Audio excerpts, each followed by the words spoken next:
we welcome new financing instruments and institutions. I think the fact is that development financing is becoming a lot more diverse than it used to be.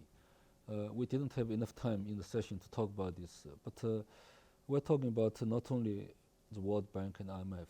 We're talking about new institutions such as AIIB and UNDP, right?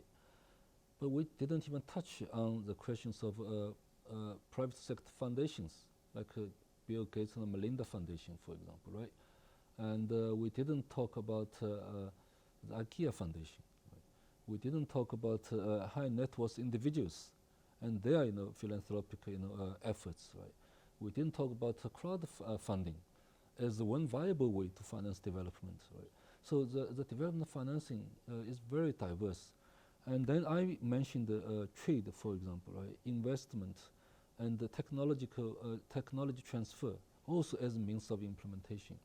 So financing for development is now a very broad issue, right? So I think it's good news for UNDP, because UNDP is not a funder and not a donor anyway, right? So I think we see ourselves now as a connector and integrator of knowledge and the resources, right? So we're going to position ourselves as a provider of development solutions. But that puts pressure on us to come up with the best solutions, because otherwise the donors, the funders will not fund our effort, right? So it's a entirely new environment. I think the fact is that you cannot address one particular goal of SDG, in isolation of the other goals. They are really interconnected. And if you want to achieve the poverty eradication goal and some of the health and education sector goals, you really have to have a robust budget system and the revenue stream to support these goals, right? And then you really have to have economic growth of trade, for example, investment stream to back this up.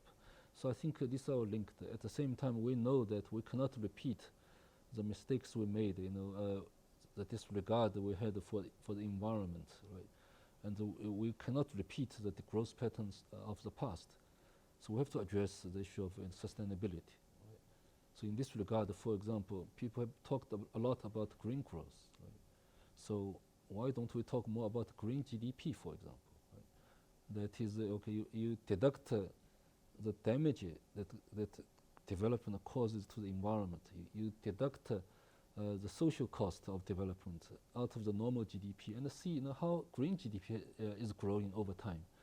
Right? So we needed to look at this really together, and cannot do this in isolation.